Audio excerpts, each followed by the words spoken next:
next speaker is Derek Holt, and he is on fire leading a company that combines mission and business in powerful ways. K4 Connect, headquartered in Raleigh, North Carolina, creates solutions to enhance the lives of older adults and individuals living with disabilities through brilliant technologies. Holt was a member of the founding executive team at Startup America Partnership, a public-private partnership with the White House, focused on accelerating entrepreneurship nationwide. Holt began his career at IBM and served as the worldwide program director for business partners and general business in the Rational software division. So I guess it is Rational software. It's a joke.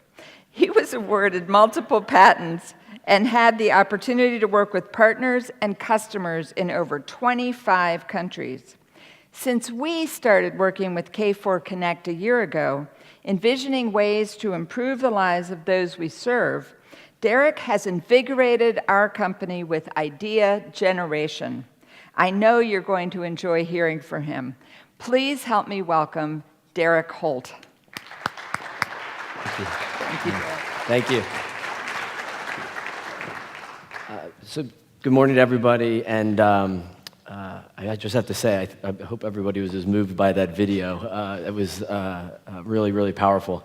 I wanted to thank John and Gail and the team here, one, for being phenomenal partners for us at K4 Connect, but probably more importantly for bringing together such a great set of speakers and topics and discussions here. These types of gatherings should be happening all across the country, in fact, all across the world.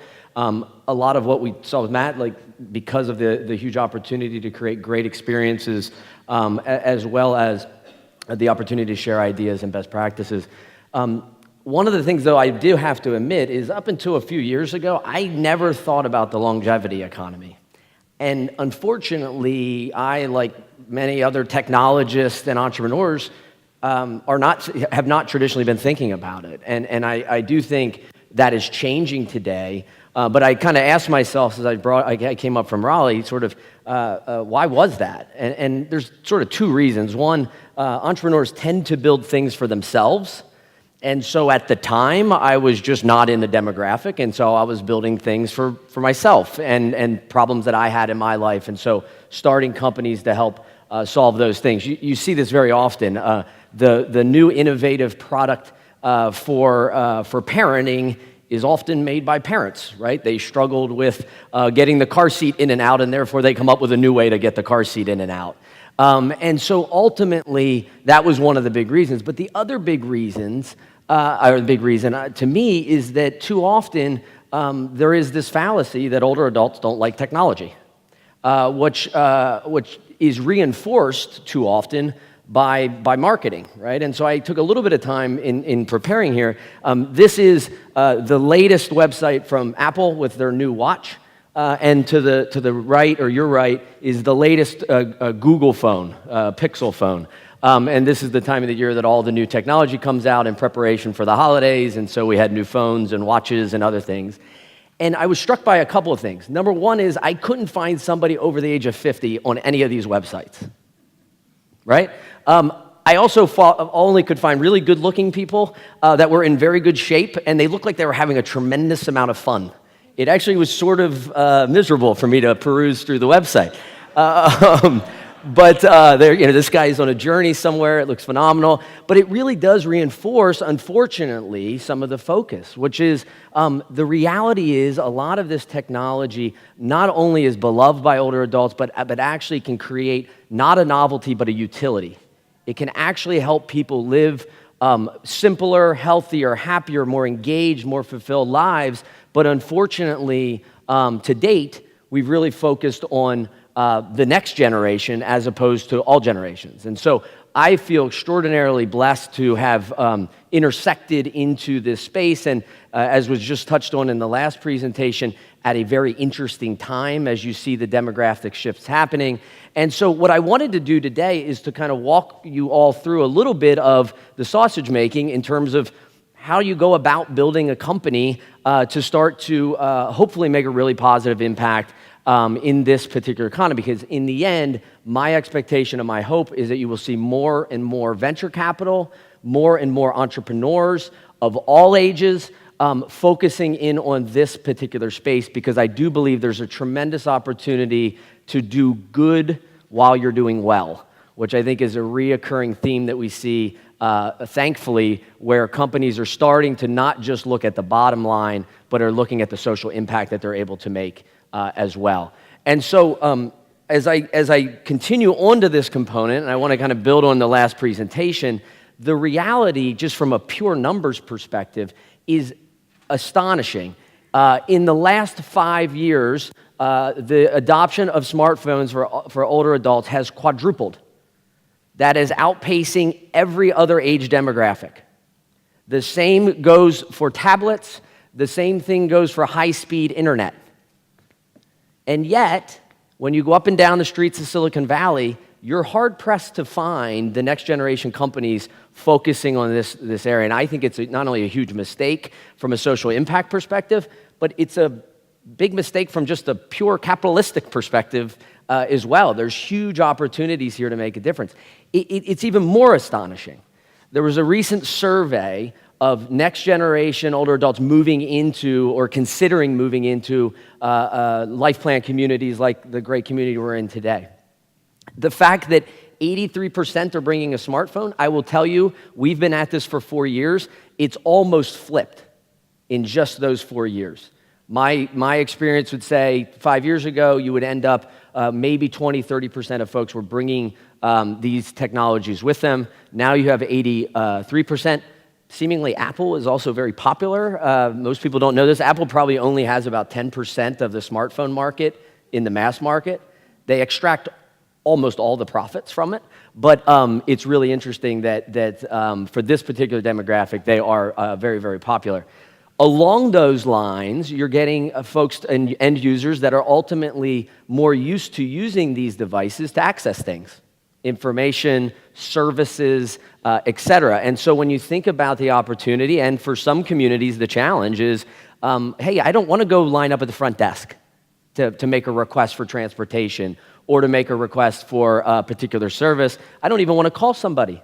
I just want to be able to go and onto my smartphone or onto my tablet and make that request. And so there's a huge opportunity, and this wave is happening even without companies doing what I believe is really, really critical, which is really focusing on that end user. And I'll talk a little bit about how we focus on doing that as well. And then, it's the last year and a half has been the year of voice. Alexa, do this. Alexa, do that. And no doubt, and we do this in our own testing and some of our own products, this is a phenomenal user interface. It is amazing to see what it can do when you can say things like, Alexa, I'm leaving, and your lights can turn off, and you can learn about the weather, whether or not you should take an umbrella with you, and you might even know about some of the events that are going on around the community that day. So the reality is, this shift is happening, and it's now time for entrepreneurs to start to build companies to help drive more value propositions along the way. And as we say, there have been really three, I believe, big mistakes that companies have made. Number one is they've built technology for somebody who's 20. They then said, okay, I think I can expand the demographic that we can sell this to, and their solution was to simply put bigger fonts on the product. Like, that was the solution. And these are engineers, right? They have patents. They can do some really interesting things. They put bigger fonts on it. That was the big innovation. Well, as we really spend a lot of time with older adults in communities and those living at home as well, the reality is it's not just text. It's form and function, right? It's what I want to do. It's so interesting. We tend to take these ideas such as access to 10 million apps. I'm not sure I want access to 10 million apps, right? There may be people that do. And I think about it, and this has, as was talked about before, this isn't a binary that you're either an older adult or you're not an older adult, right? We all have these phases. I have a brother who's 10 years younger than I am. There are things that he does with Snapchat and other things that I don't understand. And I'm an engineer. And I write like a computer engineer, so like I really should understand these things. So how do we understand both in form and function to create? And in particular, there's no doubt there are entrepreneurs, and there should be more and more entrepreneurs across all age demographics. But in many cases, such as our current scenario, I am not necessarily our end user, and so I've got to go spend a lot of time with our end user to determine what is and isn't correct. Additionally, we now live in a world where you can get a whole bunch of different technology, and very rarely does it all work together. I will tell you, I live in Raleigh, as was mentioned earlier. I can almost guarantee you when I go home, my wife has unplugged one or two things that I have set up to make our home smarter. She tends to disagree with me that it is smarter. She thinks it's more complicated, and she's probably right. And so I'll have to go reconfigure that. That isn't an acceptable reality. We should be able to integrate and make seamless solutions along the way, and it's one of the things that we're really focusing on. And then the other thing is, these can't be, as I touched on before, it can't just be novelty. It's got to be utility as well. What are things and solutions that we can create that, and we say this a lot, to help folks stay in whatever life phase they're in today longer, right? In many ways, that pretty much applies to any age demographic, right? I'm turning 40 here in a couple months. I'd like to still live in my 30s for a little bit longer, right? Just from a mental space perspective, there's opportunities with technology to make a lot of those things very, very real. And so a couple of interesting elements, and I'll talk about this through the context of our actual company. So our company was founded in 2012. I'll show a little bit about our team and a little bit more about exactly what we do. But one of the things that I think is hyper important in this day and age, and I would say this applies to just about any company, but it is particularly interesting in the longevity economy, is I think you've got to do some really smart things. Number one is, I think you have to be mission-centered. And now, be very clear, we are a for-profit, venture-backed company. We have investors, we have to have profits, we have a board, there's all the fiduciary realities of a for-profit company. But that doesn't preclude us from having a mission. And missions are really interesting because number one is they make decision-making very, very easy. It either aligns to the mission or it doesn't. And that goes from the most remedial decisions you make in a given day to large decisions like acquisitions and where do you invest your money in terms of research and development. It also is really, really critical to attracting talent and maintaining talent. People want to feel like they're a part of something bigger than themselves. I know I do. And ultimately, this idea, as we talk about, is our mission is to create solutions, right, that serve and empower older adults. We have a separate part of the business that also serves and empowers individuals that are living with any form of disability, mostly mobility challenges, and those that support them. And if we remember those two sides of our particular product, and I'm not saying everybody should have the same mission, this just happens to be our mission, how do we help create great experiences with our core product for residents of senior living communities? And how do we create great experiences and make life easier for those that are supporting them? Whether that's family members, whether that are professional caregivers, whether that is the maintenance team. How do we think about building tools that help folks ultimately do those things a little bit better, a little bit easier, and a little bit more effectively? The second thing you have to do after you've got a good mission is you've got to build a great team, right? And there's no magic to this, right? We all know this. One of the things that we've done, and again, this is sort of our strategy, is bring really a melding of really deep technologists and people from the longevity industry, right? So folks that have run home care agencies, folks that have worked in life plan communities, that have worked in assisted living communities, that have worked in memory care communities, and bringing those together and intersecting them with technologists. It actually is such an interesting culture that we've built because it's so heterogeneous in terms of our backgrounds, and we obviously strive as most do as well. The innovation comes from a disparity, differences in background, so where we all came from, what our discipline areas are, et cetera. We've also been lucky enough to work with great investors. Now, this isn't always, when you're building a company, you don't always have a choice. We have been lucky enough to have a choice. And ultimately, we've picked folks, and you can see we don't just call them investors, we call them advocates. We also don't call our employees, we call them advocates. And the whole idea there is that every single person who is associated with our company should be advocating on behalf of the mission, right? On behalf of driving that forward. And we try to use that terminology to drive that home. But every one of our investors, in the very first slide that I just showed in terms of the mission, we start every investor pitch with that. And I'll tell you, there's probably some investors that were turned off by that, right? Like, hey, they just want a return. They just want to build a company and make money off of it. But frankly, we didn't want them as investors anyway. So we figured we might as well lead with it and be very clear about why we're doing what we're doing and the culture that we're looking to build. And it's worked out extraordinarily well. And you will see, to tie into the last presentation, you start to see companies that have traditionally not necessarily been focused in on this particular demographic. They've been very, very busy building technologies and solutions for the next generation, starting to really invest both their time, their talent, and their treasure into creating great solutions in this space. So we couldn't be more happy to have those folks as part of it. The next thing you need to do is you have to build something that's differentiated and that people value.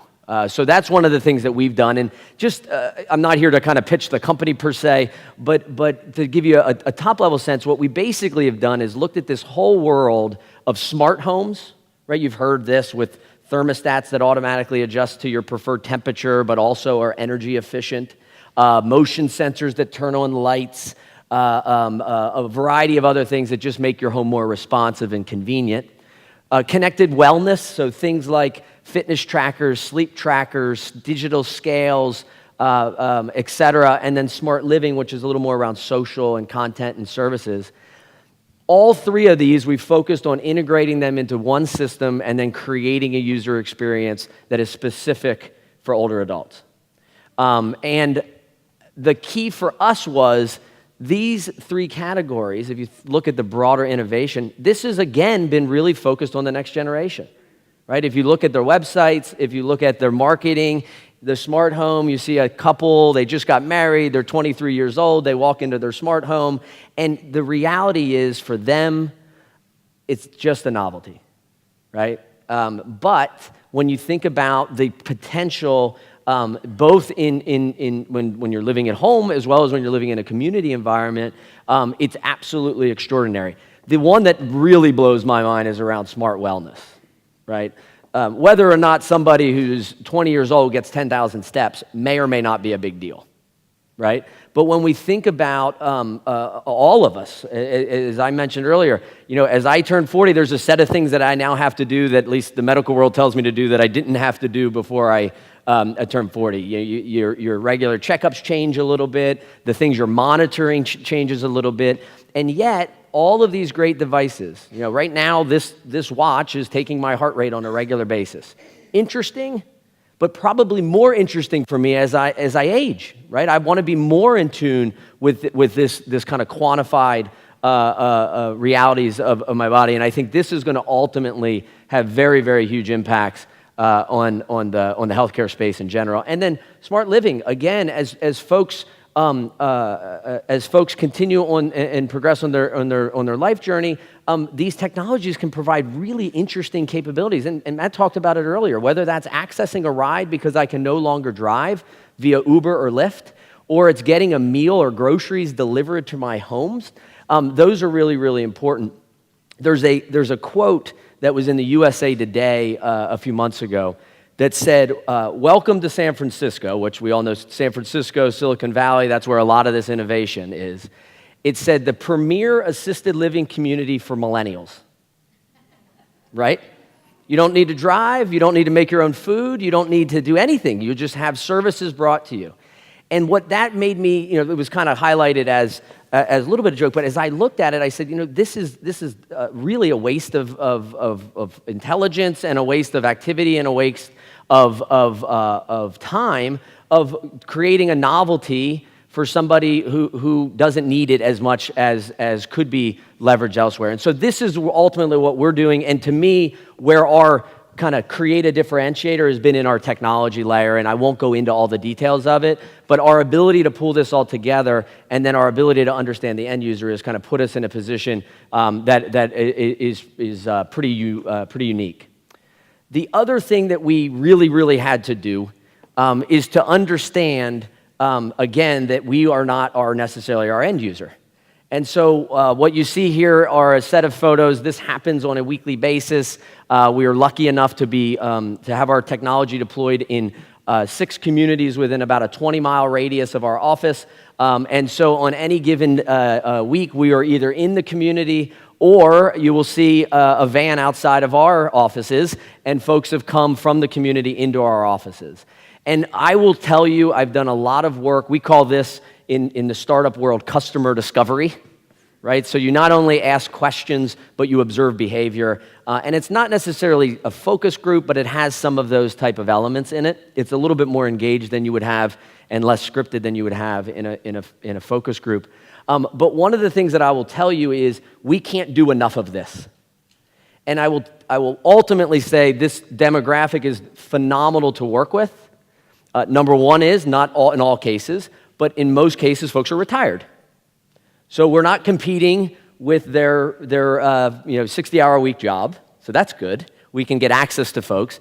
And then also, folks are very engaged with wanting to help their peers.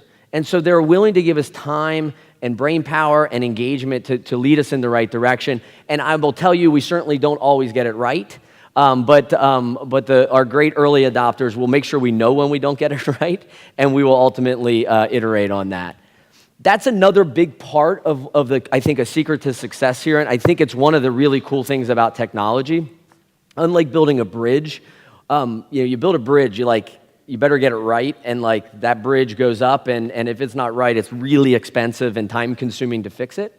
The great thing about software is it's actually really cheap to update it, right? I'm sure many of you in the audience have smartphones, and a new app update comes or a new operating system, and magically, this sort of, piece of metal has all new capabilities on it. And that's a really cool thing that we have the ability to do. And so we really strive ourselves into iterating. There's a famous entrepreneur named Reid Hoffman who started a company called LinkedIn. And he has a really interesting quote that was, if you're not embarrassed by your first product, you waited too long, right? And so I even look back, we were still relatively a young company, but I look back at versions of our product from a year or two ago, and I just shake my head. But that's a reality of it. That's part of the journey. And again, I think we really need to focus, especially because of the opportunity and frankly, the need in terms of these massive demographic shifts. We need to get engaged early. We need to iterate. We need to improve. We need to get feedback, and we need to continue on.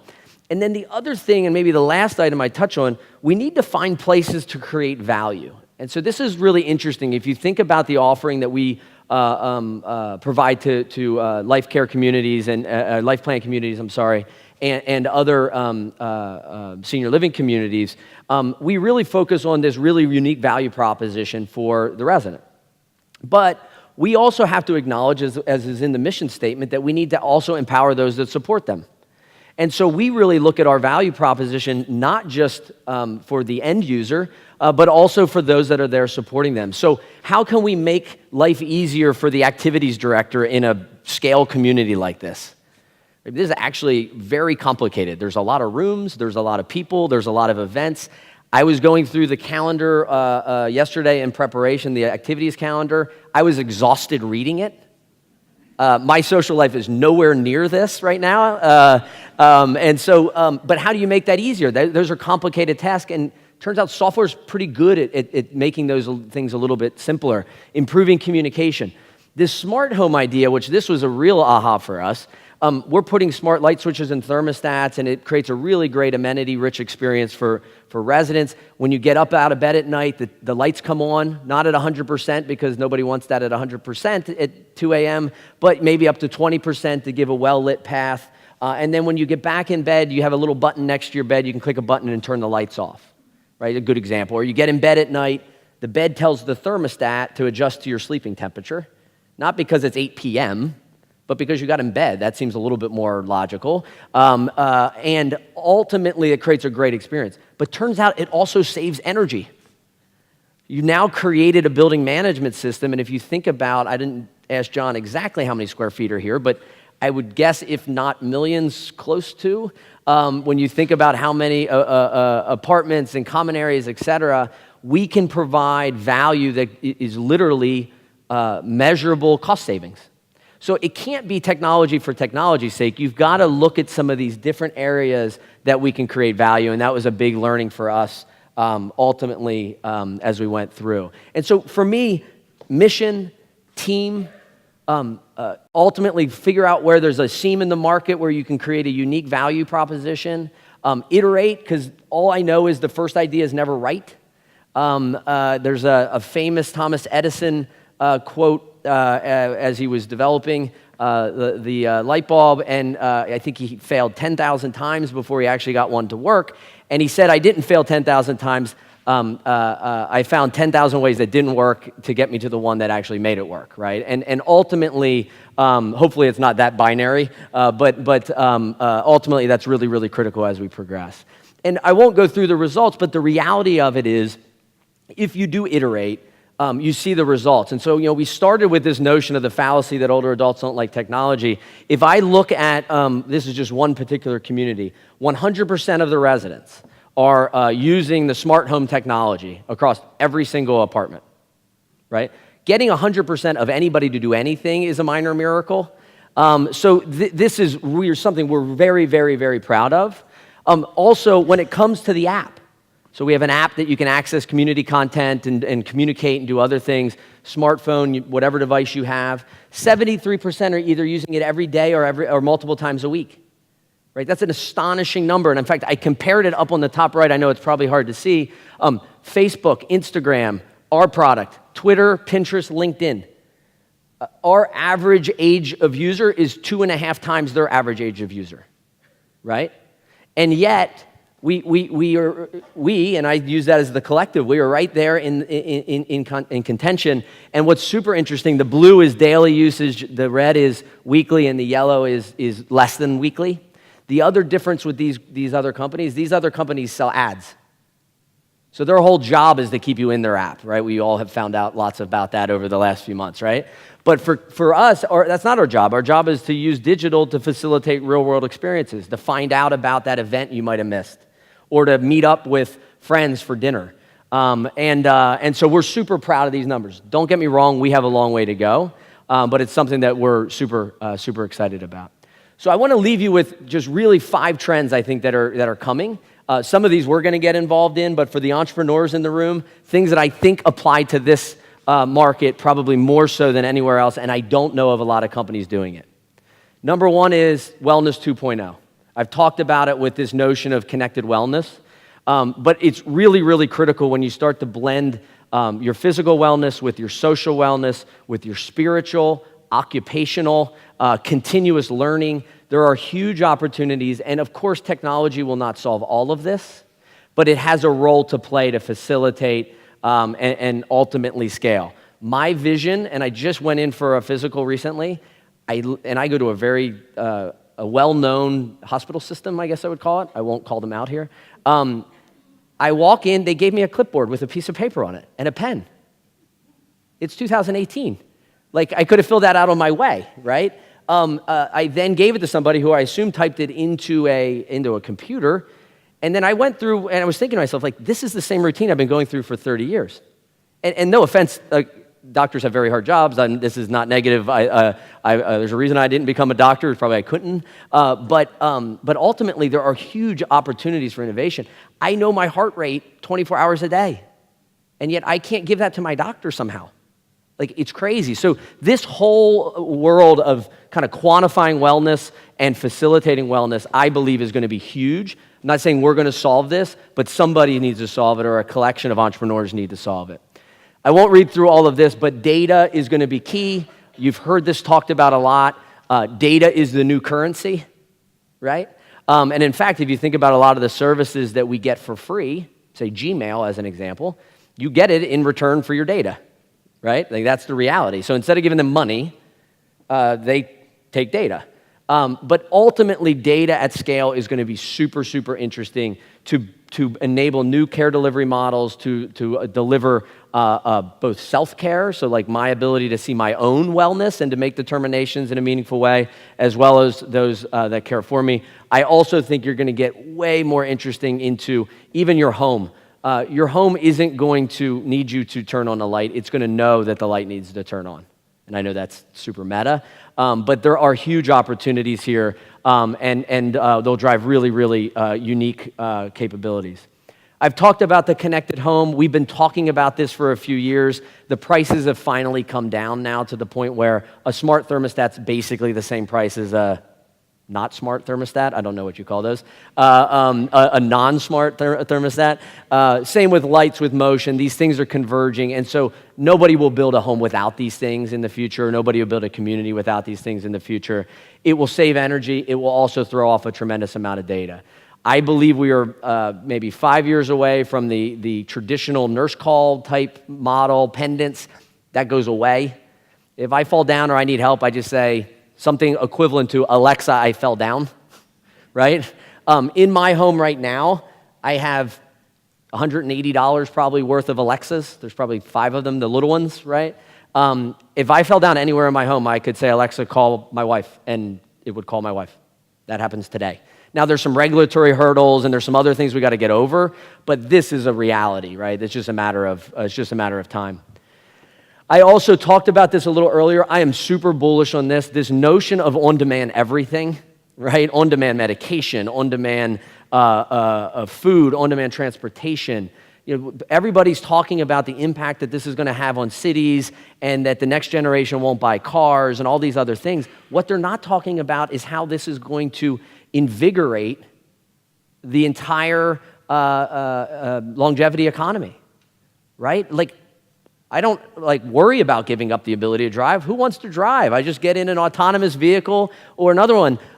Cars sit idle 23 and a half hours a day. That seems like a bad investment, right? Let's just take a $10 Uber downtown to get something to eat and take one back. This is going to change the game when it comes to it. And I also, and I had this discussion, senior living communities for a long time have had transportation.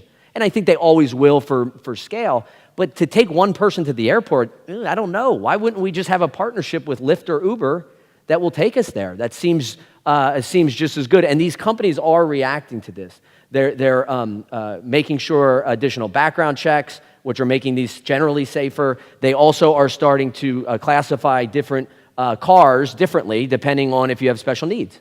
So really, really interesting. There will be more and more in this space, and we need to unlock it for the longevity economy. And then finally, I'm just this touches a bunch of things, but I'm super bullish on the voice element.